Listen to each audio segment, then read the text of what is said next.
Welcome to the Maythorn Monthly for April. The sign should tell you where we are.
Welcome to Gateshead or Newcastle-upon-Tyne, depending which side of the Millennium Bridge you're on. But either way, we're right by the River Tyne. This is the place where the famous piece of music Five Bridges Suite was written. You've probably never heard of it because I'm old, and I have. And there are now 7 bridges across the Tyne.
We're now based on the Wirral, which is the other side of the River Mersey to Liverpool. Over there behind me is Seaforth Docks.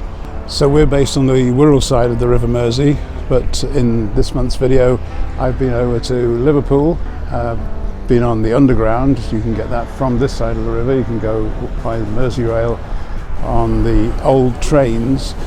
The 70s trains are still running. We were promised new trains 2018, 2019, still not arrived. But I took a little journey up to Kirkby for a particular reason you'll see in a minute.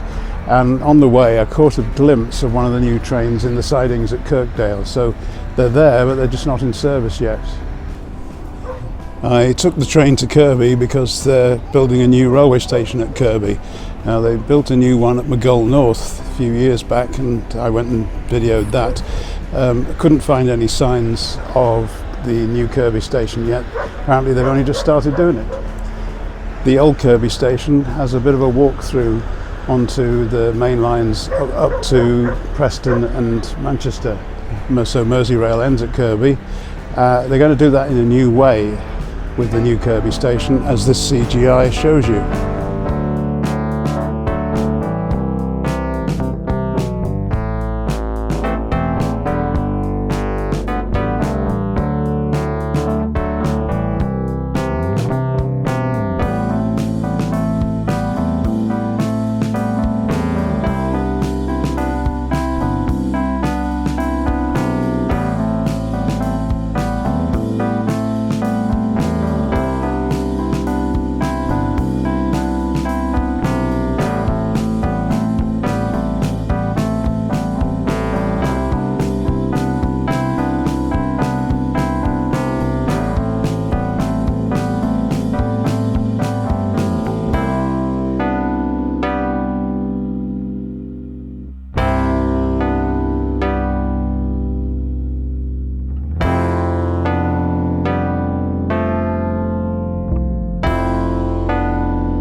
I'm in the centre of Liverpool, standing by St George's Hall, while I'm climbing up the steps of St George's Hall, and behind me is Lime Street Station, the main railway station for Liverpool.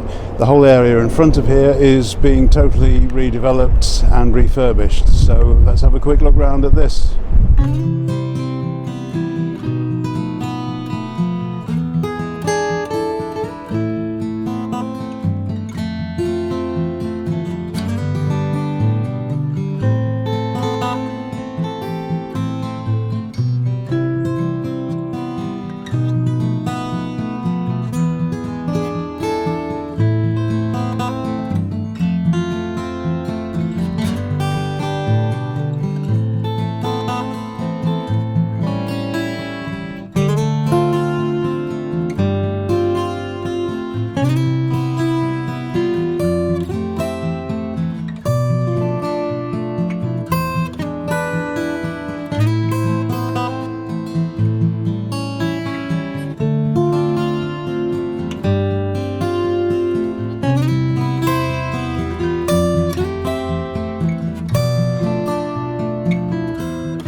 Last month we looked at home automation technology, and this month we're going to look at energy technology, the kind of energy that can power our homes and our vehicles.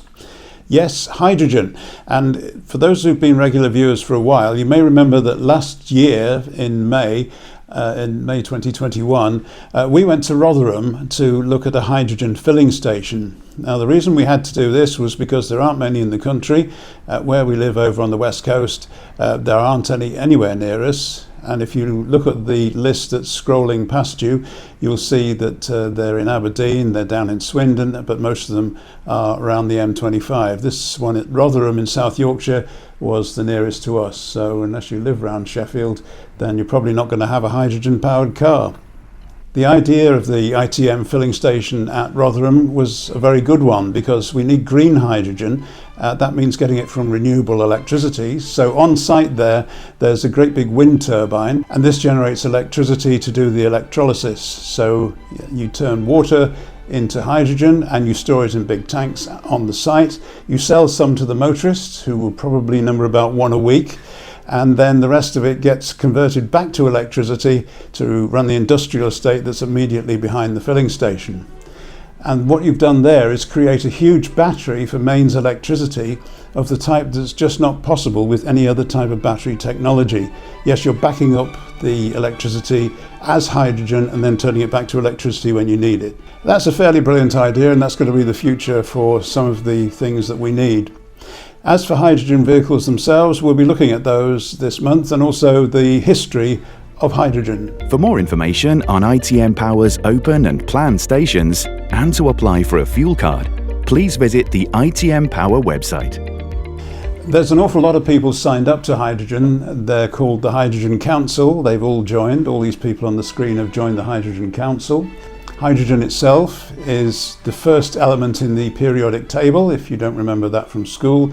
Here's a quick refresh. A lovely colourful chart where you can see that hydrogen is number 1 in the periodic table, oxygen is number 8. You combine them and you get water.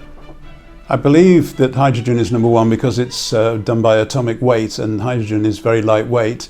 They used it in early hot air balloons. It's also the great fuel because it's got a lot of power in it, a lot of energy. That's why we run our whole Earth from the sun effectively, because the sun that's been here, I don't know, 4.5 billion years or something, has 92% of its energy coming from hydrogen.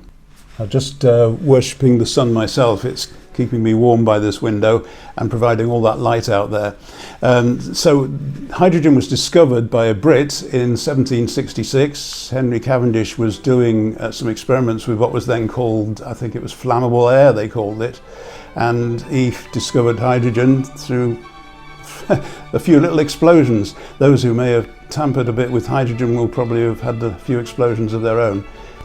It was another Brit who actually invented the fuel cell as well. It was William Grove, who was born in Swansea, I believe, and there's a plaque by where he used to live. In 1839 he put the fuel cell together. Early fuel cells were nothing like the modern ones, but the invention was there. Of course, the next step from there was to actually produce hydrogen-powered vehicles. It was an Austrian who was involved, but not until 1950. It took that long. He actually worked on the first car that was hydrogen driven. He went to America to develop it. Presumably there's such a big car industry there, that was a good place. And in 1960 the GM Electrovan came out.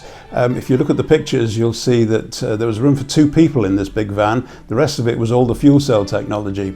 Things have changed. The modern car driven by hydrogen has the fuel cells under the floor, quite neatly stashed away. Moving on to 1999, and there you have the shape of a vehicle that looks like the Mercedes A-Class. My wife had one of those, so I recognise the shape, but it wasn't an A-Class. I think it was before the time of the A-Class, I can't be certain about that, but it wasn't a petrol or diesel vehicle. The next developments came from Japan. You have companies like Toyota developing hydrogen vehicles. James May's favourite car to this day is the Toyota Mirai, hydrogen powered. There are forklift trucks and buses and all sorts of things being developed at this time. But South Korea was forging ahead with a whole range of new vehicles. Hyundai was the actual company that they were producing them under, although I expect one day their sister company Kia will also have some hydrogen vehicles. Hyundai were pretty proud of the fact that their hydrogen vehicle would go a lot further on a tank of hydrogen than the Toyota and Honda that were about at the time. As I said last year when I was discussing hydrogen vehicles, you're going to have to pay about £60,000 to get a decent one, and I think the manufacturers have realised that they're obviously in the top end of the market, so it's the bigger, more expensive cars that they're converting to hydrogen. The problem is still going to be this list that you'll see scrolling up the screen. Where can you fill it up? Anyway, that's the subject of cars. Now let's look at another hydrogen project. And this is from HyNet, and the reason I know about this was that they sent letters round to people who live on the route of their proposed pipeline, and I have friends in Sandycroft, Deeside, who got this letter, and that sort of tipped me off to the fact that HyNet had this whole thing going on in our area where they were going to decarbonise all the factories and so on around our area. So they're going to take carbon away from industrial sites through a pipeline and out into Liverpool Bay, where it will be taken underwater. They don't actually explain what happens after that, but they're also working with Cadent to deliver low carbon hydrogen to various sites across the northwest. So there you are, HyNet, a company who are getting renewable fuels going and decarbonising all in the same project. Some 15 or 20 years ago here at Gunwharf Quays, I bought this jacket in a sale in the shopping centre here. The jacket's lasted very well. It ages, but it doesn't fall apart like some other clothing. That's one of the things that Gunwharf Quays means to me. I've also been up the Spinnaker Tower, which you can't see, but it's right above us here. And I've come here every time we've been in Portsmouth and had a look round because I want to see how things are going. Well, lockdowns are over, the place seems busy as ever, and Portsmouth is back swinging again, if that's the right word. But then I'm a man of the 60s, so yeah, it would swing to me.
Well, that's just about it for this month's video. We've moved into a small flat on the Wirral, as you may have gathered by now.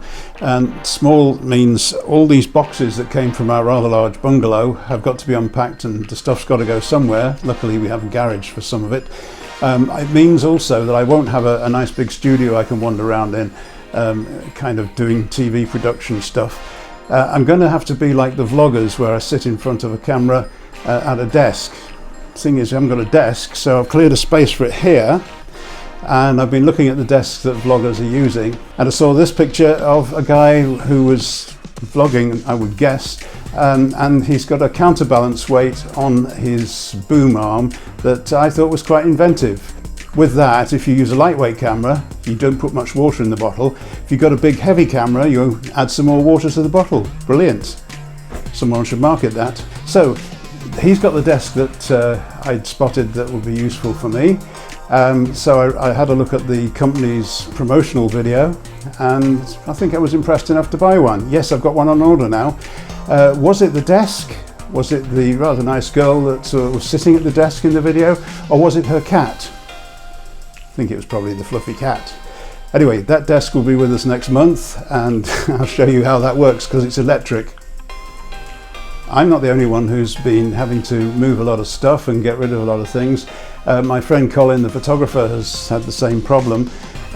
When we were flying the drone that he bought about 3 years ago, we went up on a flat roof, which is by his studio, and we were able to fly around the whole of the centre of Chester from there. A lot's changed in the last few months. If you look at these pictures, you'll see garages, a couple of garages that belong to the people's properties who lived there, and Colin lives on the same site in a cottage. The garages have been demolished, and all the buildings that you can see from the drone have also been demolished. And here's what it all looks like now. This is the building site that apparently will become a Home Bargains or a B&M, I'm never sure which is which. So there we are, we have Colin and I both having to do an awful lot of clearing out. It's been a hectic month or two, and hopefully we hope things will settle down now, the weather will improve, and we're going to have a great summer. I'm ending this month's video with one of Colin's drone shoots. We went into Chester's Grosvenor Park down by the River Dee, and we took this footage in which you'll see the park itself, and we also follow a showboat, I think it's the Mark Twain, along the river for a while. So I'll see you next month. I know we haven't been abroad this month, but that's because we've all been moving and trying to get organised. Next month we'll be back on our travels again.